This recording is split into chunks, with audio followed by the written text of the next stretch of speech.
So hey everybody, what's going on? My name is Terry. Welcome back to the channel. Hope you guys and gals are all doing fantastic out there. And hey, look, I'm still working on audio levels for this new microphone kit. So if it sounds a little funky, I apologize, okay? Please forgive me. But I am actually sending back my iPhone 14 Pro Max. I never saw the day coming where I would say that because I was so excited, so hyped to get this bloody phone.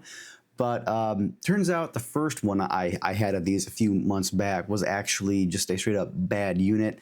I switched to AT&T to take advantage of their trade-in deal, and I traded in my beloved S24 Ultra for it. But the first model I had, I got no service. It would randomly restart. So they said it was a bunk phone. I said, hey, you know what? Don't worry about it. They just gave me another one, and this one here has been fine reception-wise. But y'all, this has been by far straight up the buggiest iPhone I think I have ever used in my entire life. Now, this here might just be a poor take here, but in my humble opinion, the iPhone 14 Pro Max, the last good iPhone I ever actually owned, was peak Apple design in my opinion. Coming from the iPhone 12, then the 13, then the 14 Pro Max, that is where I think Apple peaked whenever it came to efficiency and optimization. That phone I never had any problems with. And back then, whenever there was an issue with either software or maybe a hardware bug that could be fixed via a software update, they actually did fix it via a software update. Now, the issues I'm having with this phone here, luckily, my friends that have the iPhone 15 series don't seem to have the same issues as I do with this thing, so that's wonderful. But y'all, I actually made a whole list here on my Twitter. So I was, making a post about how that the 16 Pro Max is by far the buggiest iPhone I think I've ever actually owned. Somebody asked me what was wrong with it, and I said, well, folks, here we go, okay? Now, keep in mind here, folks, that yes, I am running the iOS 18.2 developer beta on this thing, but I only upgraded to that, or updated to that, I should say, because I thought, well, you know what? Surely the issues that I'm having, Apple is working diligently behind the scenes in the developer beta or even the public beta to rectify these issues that people are having. No, the issues are even worse on the beta, which I find laughable because from what I know, this most recent beta is supposed to be right before the public release in a few weeks. So if they release what this current beta is to the public, it's going to make a ton of people mad, myself included. But here's the issues I've actually had. I'm going to just read off the list here, okay? I have them pulled up on my X account here. So yeah, even when not running the beta iOS, here's some stuff I've encountered. Screen responsiveness does not respond to input or it lags. Due to the above issue, the keyboard is laughably inaccurate. The spacebar half the time doesn't register, so I have to erase my entire message to redo them. Autocorrect? Nope, not even once. It works correctly about half the time, and when it recognizes a mistake, the odds are even lower that it will actually replace whatever the wrong thing is with the correct spelling or phrase or a couple words, whatever it might be. That's a big problem. Like for me personally, that's huge. I have a tendency to type kind of quick.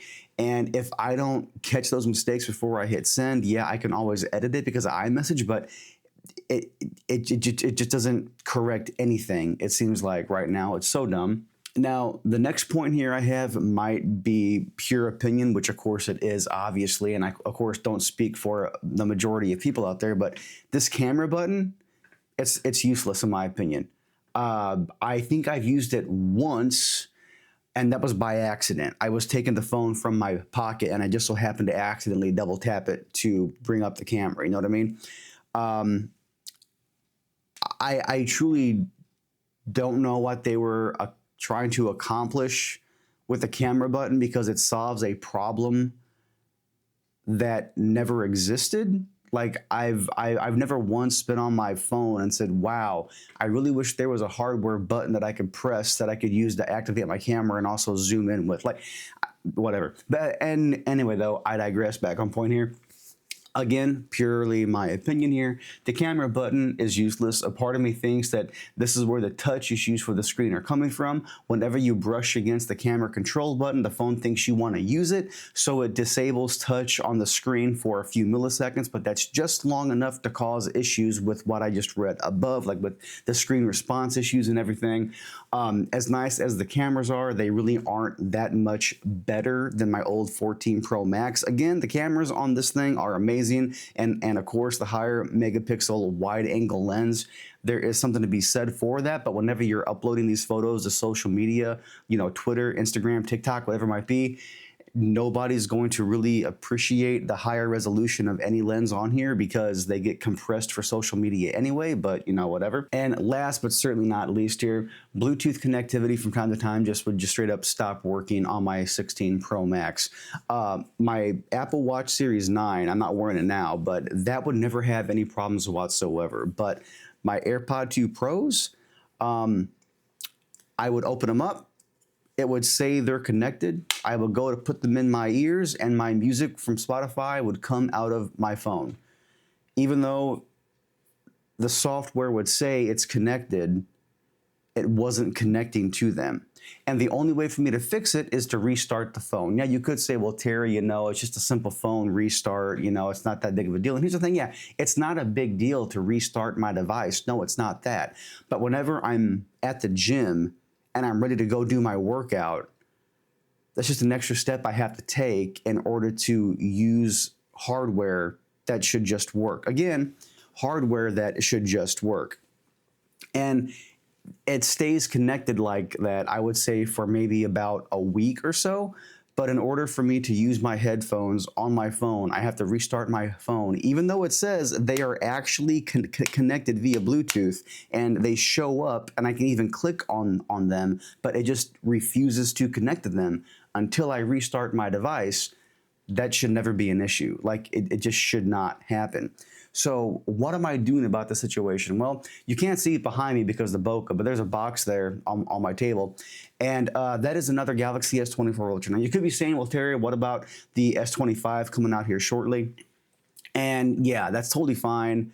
It's cool. It's, you know, whatever. Frankly, folks, I really don't care.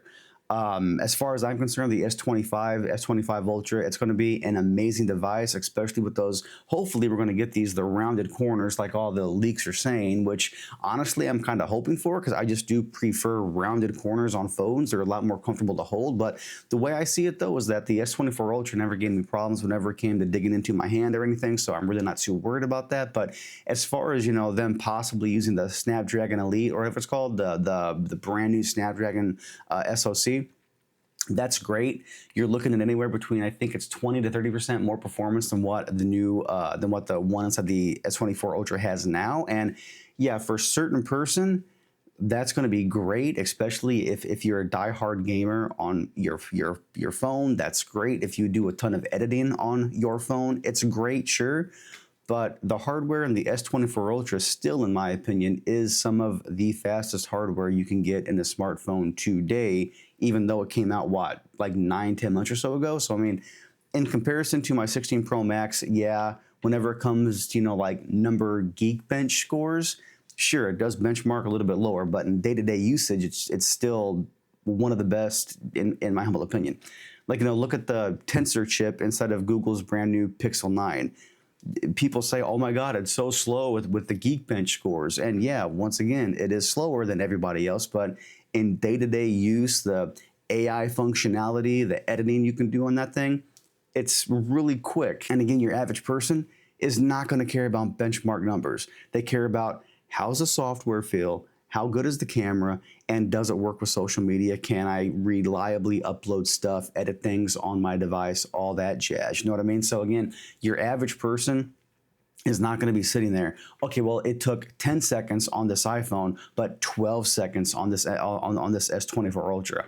Oh my God, the Samsung S24 is garbage. You know what I mean? Like, that kind of mindset is so dumb, and I'm over it. So yeah, I'm going back to an S24 Ultra, at least for the time being. Maybe if Apple gets their stuff together for the iPhone 18, I'll upgrade to that maybe in a couple of years. But for right now, I make it no secret that I am a diehard Android guy. I just happen to use iOS for their social media optimizations. But the way I see it though here, folks, is that Android has come so far whenever it comes to optimization for social media use, especially for TikTok and Instagram, my two main platforms besides Twitter and YouTube here.